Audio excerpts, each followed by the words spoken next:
such a precious time, no, to be spending with you guys. Tonight, another, I think, very heartwarming session for all of us. The Lord has, the Lord, wag mo nagsasend ng mga expense report. Gabing-gabi na, 11. Anyway, the Lord has something good in store for us. But before that, kwento muna. I would just like to share with all of you guys kasi I received this from the Lord. Actually, nung Friday. So I heard this lady. She's a South African sister. Her name is Priscilla, ganyan. So I was just struck kasi it is yung inaaral natin is very much connected to what she said. So what she uh, told as a testimony. So nag-share siya ng ano niya. So ano and I will later share with you yung verse which is in John 1:12. Anyway, in John 1:12 it's all about receiving the right to be the sons of God. So one time, she's an elder in a church. She speaks actually the grace, the word of grace before the congregation. Um, but she's also a mom. So busy-busy siya tapos yung son niya parang kailangan yata mag-soccer. So usual, alam mo naman ng mga nanay, 'di ba? Tayo naman ng talagang designated designated na tagadala ng mga gamit, ganyan. Sabi nung anak niya, "Mom, don't forget my stuff for my soccer," ganyan. Tapos sabi, "Yeah, yeah, yeah, yeah." Tapos tapos ang dami niyang errands, ang dami niyang gagawin. So parang siya, ipit na ipit siya. Parang yung tayo, no? Parang yung daily grind ng life. Sabi niya ganyan, I'm out of time. Pero tapos bigla na lang she felt in her heart, no, na, "Why don't you run to the school?"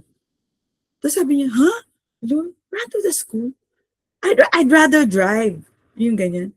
But hindi ko kaya yun. Wala akong strength. Specifically, yun ang sinabi niya. Wala akong strength. Tapos sabi niya, "Well, you can use my strength." Tapos sabi niya, "Ha?" Napaisip siya. Sabi niya, "I am with you, right?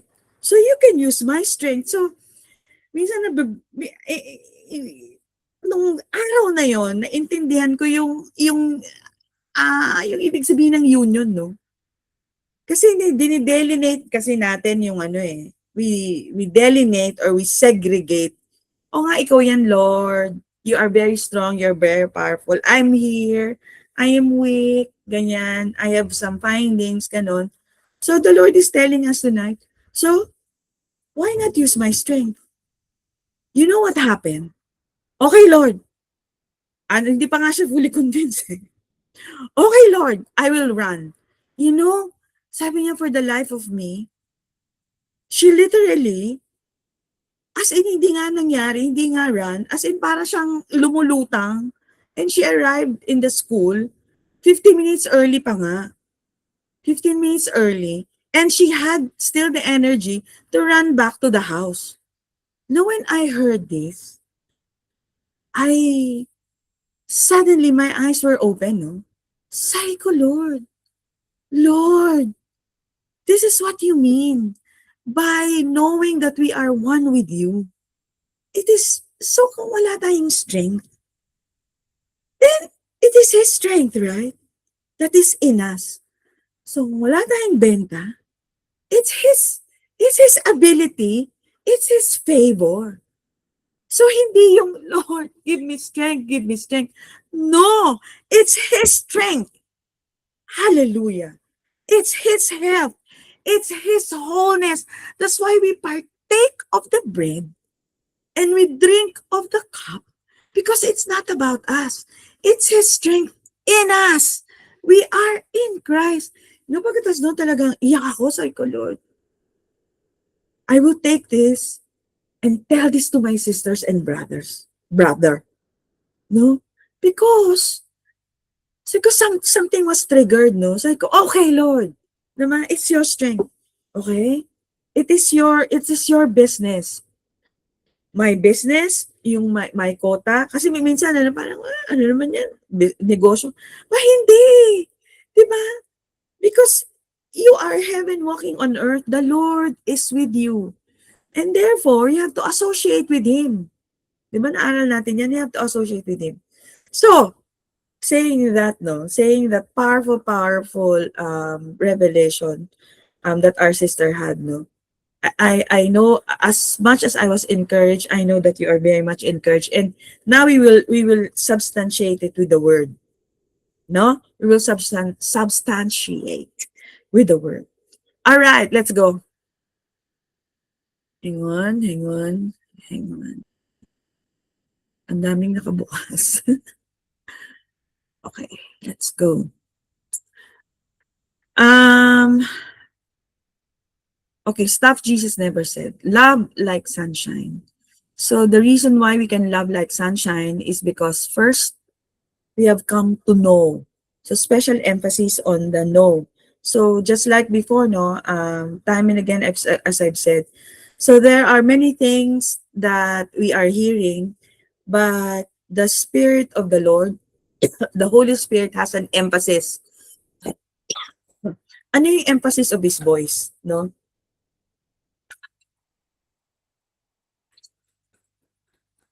Kapag may nagsasalita sa harapan, right? When we listen to our bosses, when we listen to our parents, when we listen to our friends, laging we look for the emphasis. Kasi it's very, very important. Ano ba yung in-emphasize ni Lord at this season, at this hour, right?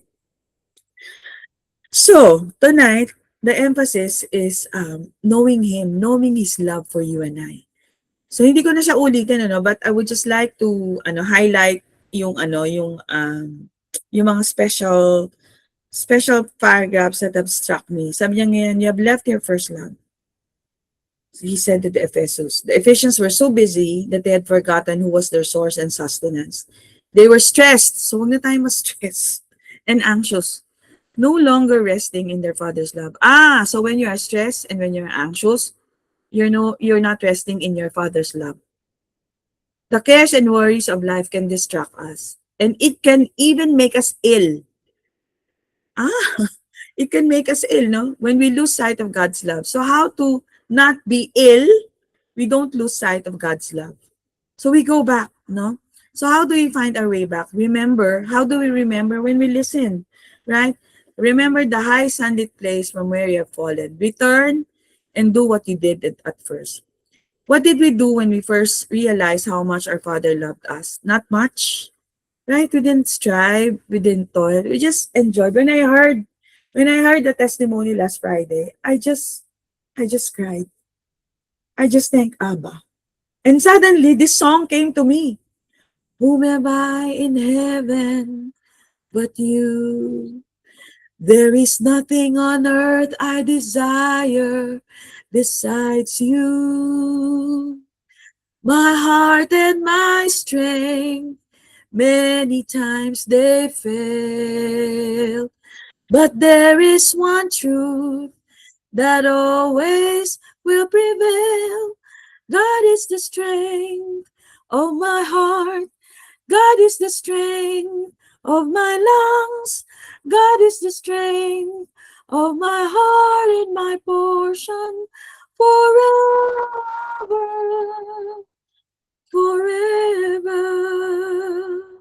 So that's alam mo, all up until now.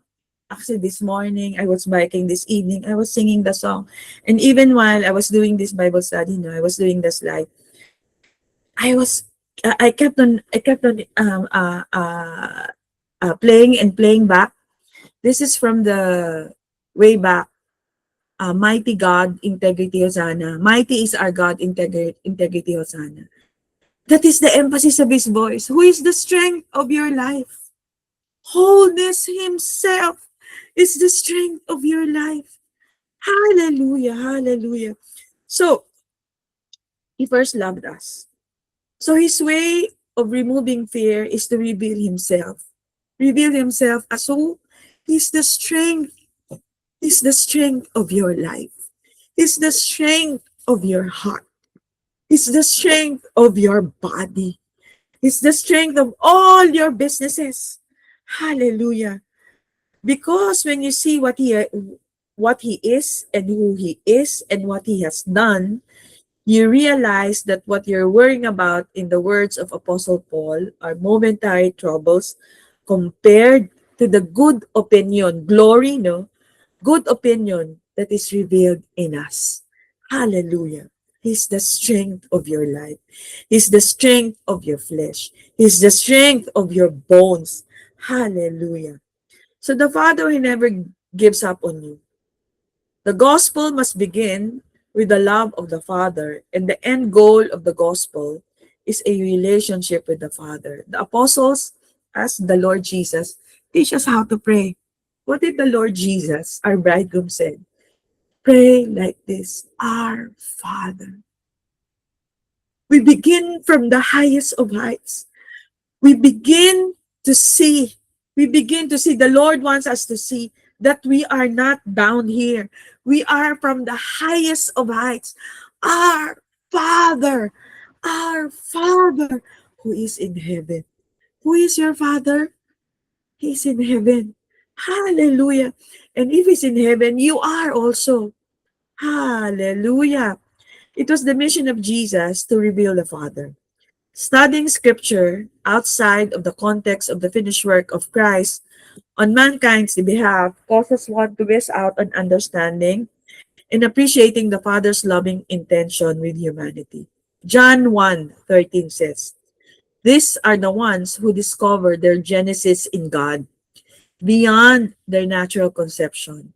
This is not about our blood lineage. It's not about yung minana mo sa nanay mo. It's not about your genetics that gave you diabetes or whatever, or whether we were a wanted or unwanted child. This is about our God begottenness. We are His dream come true. You are His dream come true, and not the invention of our parents. You are indeed the greatest idea that God has ever had. Let that sink in. You are His dream come true. Hallelujah. Hallelujah.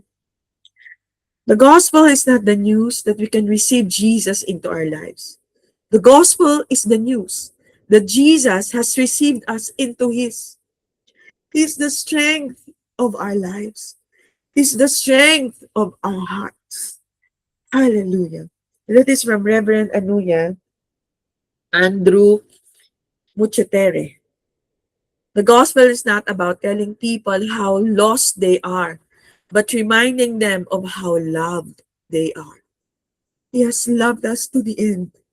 He has loved us and saved us to the uttermost.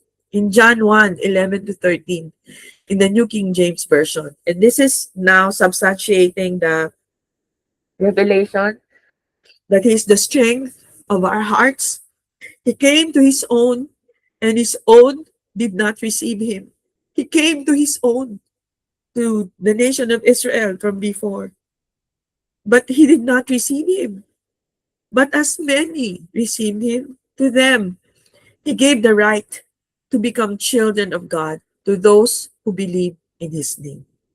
But as many received Him, to them He gave the right to become children of God, to those who believe in His name. Let's break this down. So yung received is lambano.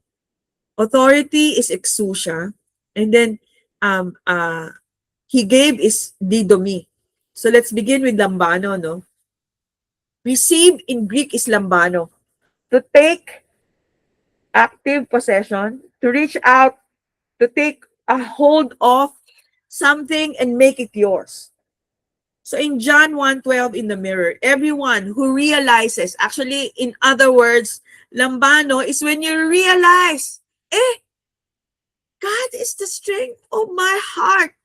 God is the strength of my lungs.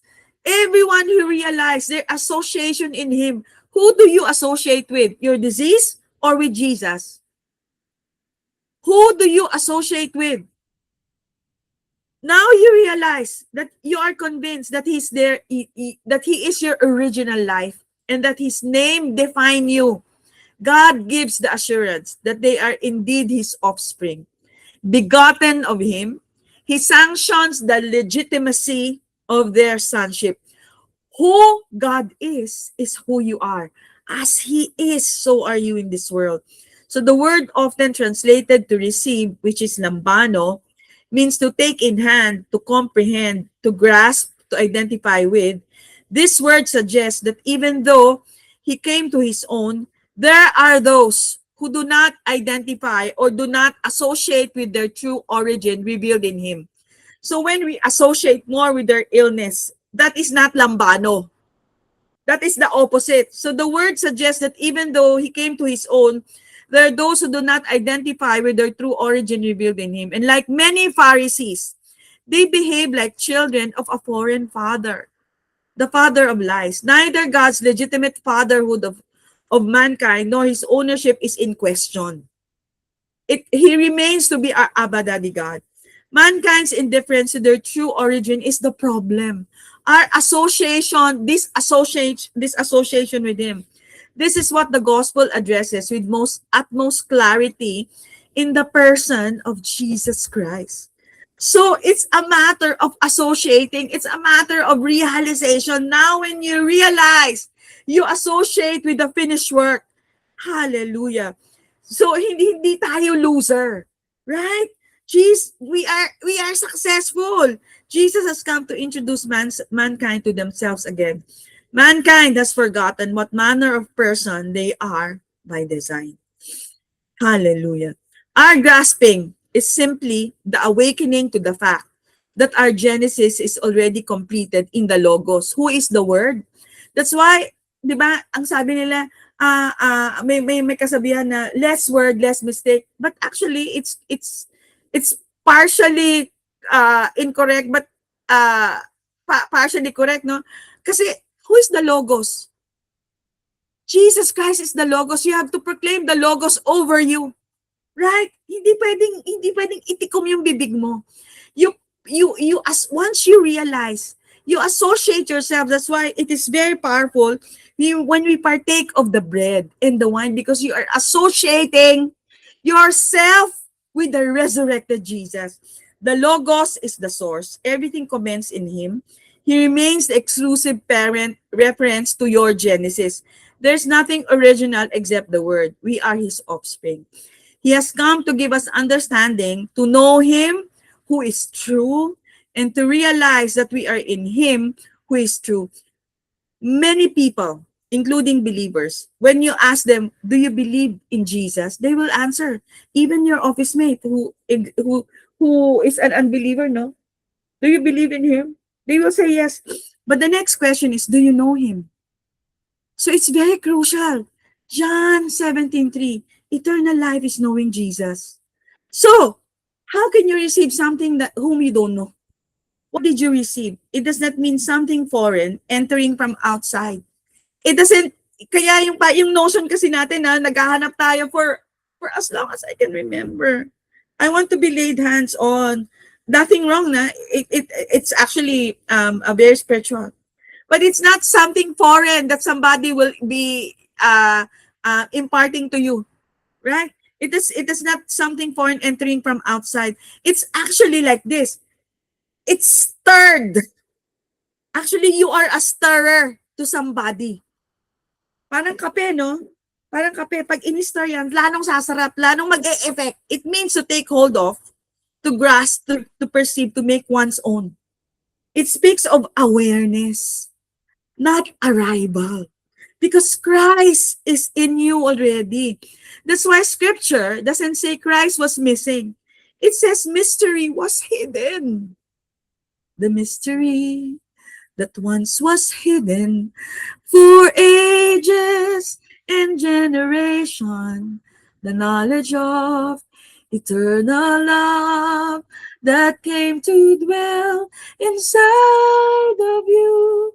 It is Christ in you all along, the hope of glory, hidden for ages, not absent, not unavailable, hidden. And when scripture speaks of a veil, it never says Christ is withheld. It says perception is veiled. And when one turns to Christ, when you turn to your bridegroom, kaya yan yung picture na pinili ko, the veil is removed. Not because something finally shows up, but because something is removed. The veil is removed. And now you can finally see. Hallelujah. Ano yung veil? It's works. It's being unrestful, right? But when finally the veil is removed, you see Christ. Hallelujah. In Jesus Christ was revealed. In Jesus, Christ was revealed without separation, fully embodied in him, and yet destined to be revealed in many. That's why Jesus didn't say my name and you'll enter the kingdom. He said, repent, for the kingdom is at hand. So what does it mean by repentance? This is metanoia. Repentance is not behavior modification. In Greek, it's metanoia. It's a change of mind, a shift in awareness, a shift in association, a turning from separation to union. You now associate with wholeness himself. So metanoia, no, I saw this and wow, sabi ko, ang ganda. Metanoia, koine in Greek, to change one's mind, a deliberate shift in thinking and perspective. To wake up, to awaken from ignorance, autopilot, or blind assumptions. Ang ganda. And then, after that, you see reality differently. To perceive truth, life, and God with new understanding. So metanoia is more than regret. It's transformation of mind and perception. You change your mind. The Lord says, I am not sick. I am whole. I am whole. It's not something in the future, but it is now. You wake up, you see clearly, and you walk in the truth. Hallelujah. Hallelujah. So, water baptism is beautiful, but water alone does not change the mind. Saying words does not remove a veil. Awareness does. This misunderstanding is also why fear-based religion becomes obsessed with demons, ear gates, and eye gates. When you believe something foreign can enter you, that's why it cannot enter you. Right? Yung mga evil spirits na yan, at any moment you live guarded by fear and call it wisdom. One day, I actually got this from a brother, si Keith Brown. Sabi niya, one day, the Holy Spirit said to him, you are a closed system. That doesn't mean that that doesn't mean what I take in or eat, no? Food still affects your body, thoughts still matter, but it does mean this: you really have been sealed with the Holy Spirit. And when you live from the truth instead of fear, you stop watching life through suspicion and start discerning from rest. Hallelujah. So what did you receive? What did you receive? What was hidden was never absent. Union does not arrive. It awakens. The veil falls and love remains. Love is being nourished. So, to those who know God, to those who know God, they know. So yung English ko. To those who know God, they know. In Daniel, what does it say? The people who know their God shall be strong and carry out great exploits. Ang key, no. And this is why the gospel was never meant to be a contract for later, a heaven after death system, or a script to defend. It was always an unveiling, a remembrance. Do this in remembrance of me. Believe it. Associate with it. A return to face, not later, but now. Hallelujah. The people who know their God shall be strong and carry out great exploits. Hallelujah. That's the first word, lambano. The second is authority. Remember, to those who receive sonship, right? They have been given authority. Usually, this word is translated as power. But actually, in the Greek, it's exousia, authority. The word exousia, often translated power as in, He gave power to become children of God is a compound word from ek, meaning denoting origin. Biblical pala yung ek, di ba? Origin or source and Amy. Amy means I am. Thus, we are out of I am. Hallelujah. This gives legitimacy and authority to your sonship, to my sonship. Teknon, translating as offspring or child. You are Papa's child. You're Abba Daddy's child. Hallelujah. He has given. Didomi, in this case, to give something to someone that already belongs to them. To return the fact that they already are his own, born from above, and they have their beginning and their being in him is now confirmed in their awareness or realizing it. Convinced, pisteo. His name, Onoma, is mankind's family name. Your name is Abba Daddy God's name. Hallelujah. It's written your name in the palm of his hand. Hallelujah. So, what is an example of this? What is an example of this? Of the very heartwarming story of the restoration of Peter. And you will see here the heart of God. The heart of God, it's not about our love for him, but his love for us, that once we realize it, right? Once we realize it, we are like floodgates of blessing. Floodgates of blessing to people around us. We are not we are not anymore operating in like autopilot, because I have to do this, I have to do that. No. The story of the restoration of Peter begins with breakfast by the sea. Ayan. Na-inspire tuloy ako na dati ayokong pumunta sa beach eh. Now, breakfast by the sea. John 21, after these things, Jesus showed himself again to the disciples at the Sea of Tiberias. And in this way, he showed himself. Simon Peter, Thomas called the twin, Nathanael of Cana in Galilee, and the sons of Zebedee, and two others of his disciples were together. So, another Bible study, no, because the Holy Spirit puts the names, not just for the sake of putting the names, no, but for tonight, di natin naaralin yan. We'll just zero in on the restoration of Peter. So Simon Peter said to them, I'm going fishing. So, ayaw na niyang maging ano, no, ayaw na niya, parang na-disillusion na siya, despite the fact that the Lord Jesus showed himself to Peter several times. Kasi nga, di ba, he's operating now from guilt. Kasi siya yung, di ba siya yung nag-betray kay Lord ng 3 times. Sabi niya, okay, I'm going fishing na lang. They said to him, we're going with you also. So Peter is very influential. Influencer. Siya yung unang influencer. Sabi niya, okay, sama kami sa'yo. They went out and immediately got into the boat. And that night, they caught nothing. So parang ano, no, for those who are in sales like me, si Tina, si Arlene, no, sometimes, no, parang ang feeling mo, you catch nothing. You caught nothing. Ganyan. You know that the Lord, you know, when I saw this, I was really touched. Because like, Lord, you are very concerned with my operations too. But when the morning now has come, Jesus stood on the shore. Yet the disciples did not know that it was Jesus. So sometimes, sometimes, for such a long time, we did not know that it's the Lord. We don't have an awareness where we don't have metanoia. Then Jesus said to them, children, remember that the Lord Jesus is the exact representation of Abba. Do you want to see Abba? Then know Jesus. Children, have you had any food?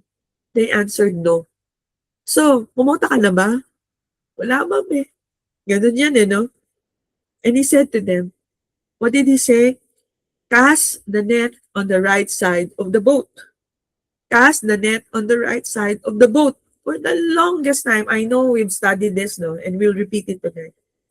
For the longest time, sabi ko, ano kayang ibig sabihin ni Lord dun sa cast your net on the right side? Paano ba yun? Diba? Paano ba yun? And you will find some. So they cast and they were not able to draw it in because of the multitude of fish. It was so heavy. when they cast it on the right side. So tingnan natin yung interlinear, no? Cast to the right side of the boat. So yung right side, as in right hand or right side, it is the Greek word receive. Lambat. So hindi siya work. It is just to receive. Hallelujah. So to the right hand, the right side is just to be at rest, to receive, to associate, to realize that, hey, God is the strength of your heart. God is the strength of your life. Hallelujah. And then, ano yung right side? Meros. Do you know what it is? It is portion. Receive your portion. Receive your share. And who is your share? Jesus, because you are the bride. Hallelujah. Your portion is not some land in Cavite. Your portion is not you're going to the States. No, your portion is Jesus Christ Himself. Himself is your portion. Hallelujah. Hallelujah. To us, life has moments of communion. To God, life is communion. And Christ is our set place. Take your seat. The meal is ready. Your portion, Himself is before you at the table. Seated with you at the table. Hallelujah. Hallelujah. Hallelujah. It's not eating in a karinderya. It's eating from His banquet. Bride of Christ. Bride of Christ. So tingnan natin sa mirror, no? Jesus restores Peter. John 21:15. So when they had eaten breakfast, Jesus said to Simon Peter, Simon, son of Jonah, do you love me more than this? He said to him, Yes, Lord, you know that I love you. He said to him, Feed my lambs. He said to him again a second time, Simon, son of Jonah, do you love me? He said to him, Yes, Lord, you know that I love you. He said to him, Tend my sheep. He said to him the third time, Simon, son of Jonah, do you love me? Peter was grieved because he said to him the third time, Do you love me? And he said to him, Lord, you know all things. You know that I love you. Jesus said, Feed my sheep. Let's make it now. In the mirror. So when they had eaten breakfast, Jesus, in the Greek, pala, no? There are different words for love. Agape, phileo, eros, di ba? Yung sexual love. Phileo is I like you. Agape is the God kind of love, the sacrificial love. Sabi ganun ni Lord. So when they had eaten breakfast, so managerial, managerial strategy. Pakainin mo muna yung tao mo bago mo tanongin. When they had eaten breakfast, Jesus said to Simon Peter, Simon, son of Jonah, do you love me more than this? He said, umulit. Nasaan na yun? Ayan. After they had breakfast, Jesus asked Simon Peter, Simon, son of Jonah, do you agape me? So the Lord is asking Peter, do you love me sacrificially, the God kind of love, more than any other? He answered, surely, Lord. You see how I like you. You see how I am very fond of you. So the Lord said, show your love for me by feeding my little lambs. So how do we show how do we show that we love the Lord? Or paano ba nararamdaman ni Lord yung pagmamahal when we feed one another? When we feed the sheep. Note the use of agapao and phileo in this conversation. He asked a second time, Simon, son of Jonah, do you agape me? Do you love me sacrificially that you will give your life for me? He answered, of course, Lord. You know that you are my best friend. I only like you. I'm very fond of you. At the level of like, At the level of like, sabi niya, feed, shepherd my sheep. So yung first, di ba, my little lambs, those who are new to the gospel, yung mga babies. Ngayon, sheep. He asked a third time, Simon, son of Jonah. Okay. Now the Lord leveled down with Simon. Simon, are you fond of me? Simon, do you really like me? Do you really like me? So parang, si Lord, parang isip ko, Joe, do you like me? Do you like me? By now, Peter was feeling uncomfortable, and Jesus asked him a third time, do you dearly love me? Or do you like me at the level of like? He answered him, Lord, I cannot hide anything from you, and you know very well how I am only fond of you. And Jesus said to him, at the level of like, because it's not our love for the Lord, it's not our devotion to Him, but it is His love for us that even at the level of like, He's not demanding. And He's giving to us the His heart. Hey, then nourish my sheep. Nourish my sheep. Nourish my sheep.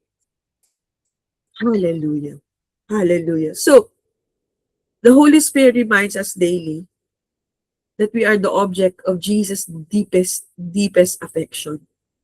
When we looked at Psalm 139, so now this is feeding you, feeding me, His sheep.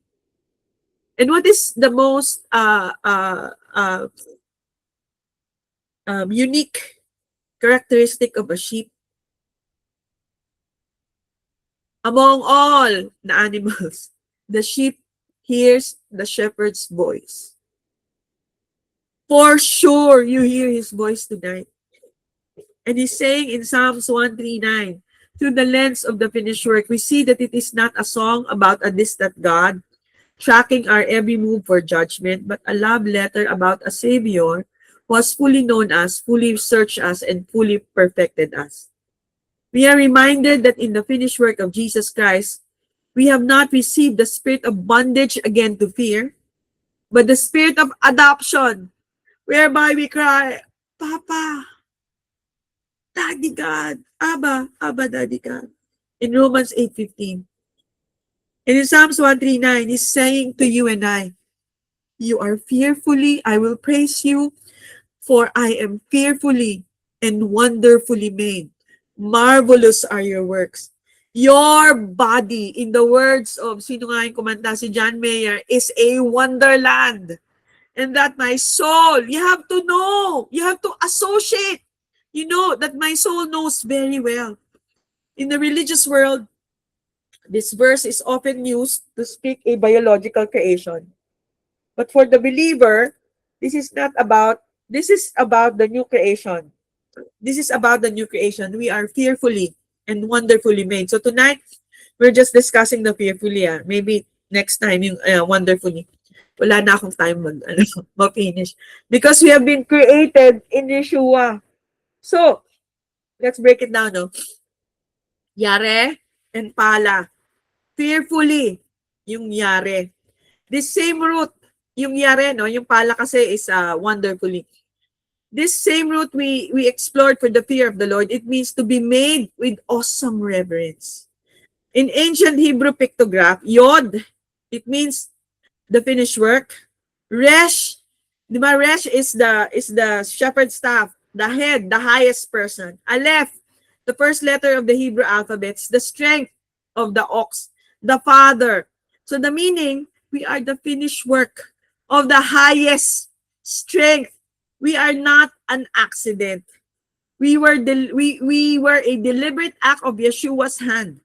To be fearfully made means we are a masterpiece that causes even the angels to stand in awe of God's grace. Hallelujah. So tonight, the Lord wants you to shift. The Lord wants you to have a metanoia that you are fearfully and wonderfully made. Your body is a wonderland. Hallelujah. Hallelujah. Jesus came a long way. You know the angels, no? When Jesus was born, into this world. I think what they were thinking, oh, it's really coming. He did it. He did it for them. He came to his own. He came to his own. Hallelujah. And now, for us who believe, for us who receive, we receive the authority to become sons of God, right? To become sons of God. And the Lord is saying to you, because you are a son of God, you are fearfully and wonderfully made. Hallelujah. We are the finished work of the highest strength. We are the finished work of the highest strength. We are it, and it means masterpiece that causes even the angels to stand in awe of God's grace. Hallelujah. Father, tonight, let it be. Let it be. Let it be according to your word. Let it be our eyes be open to the truth that A, Lord, you love us so much that you came down, The mystery that is hidden for ages is now revealed in us. Thank you, Abba. Thank you, Lord. We receive your word. We receive the authority tonight, Lord. We are your sons. We are your daughters. In Jesus' name, amen. Now let's prepare our communion elements.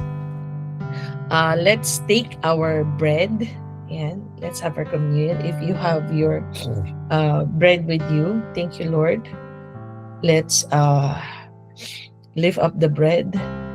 Thank you, Jesus. Lord, we just thank you for your presence tonight in our midst. Thank you for your word that has spoken to us in so many layers, in so many levels.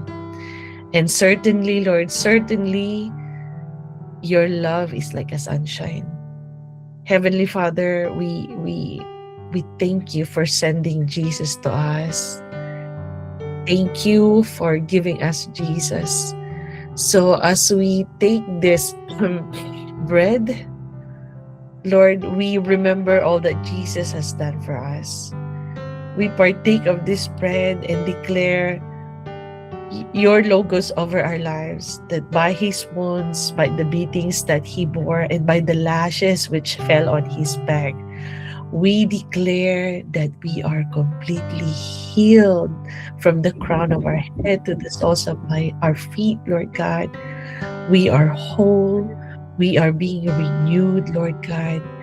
Lord, we thank you. We can even declare to ourselves today, remind ourselves that we are your dream come true, the whole, the healed, the righteousness of God in Christ, the greatest idea you ever had. And our true genesis is because of this. And we remember him being broken. And because of that, we are now whole. So as we partake, we celebrate and we thank you, Jesus. Amen. Amen. Amen. Let's partake of the bread. Thank you, Jesus. Hallelujah. Let's take the bread and lift up the wine. Let's lift up the cup. Lord Jesus, we thank you for removing any veil of perception that keep us from seeing what your blood did for us today. We turn toward you now so that we may see what has never been absent. Because of your blood, we have a perfect union with you. Thank you, Lord, for shedding your blood, because we can say today, Lord, it helped us have this realization of union and awakening from the autopilot of performance to the reality of our wholeness, our righteousness in you, our union with you. So as we partake of this blood, we take active possession of our identity as your children. That all the blessings that crowns the righteous crowns our head. We grasp the truth that we are fearfully and wonderfully made. The finished work of the highest strength. Jesus, you are our portion. And thank you for shedding your blood. We are receiving your life into our lives today. And thank you for your blood, because your blood has justified us, stopping to watch life through suspicion, but instead We choose, because of your blood, we can choose to put our heart in a place of rest, knowing we are sealed by your blood, by your Holy Spirit, and we are the objects of your deepest affection. Tonight, we partake and celebrate, and we simply bask in your love and revel in your deepest affection for us. Thank you, Jesus, for your blood. Amen. Amen.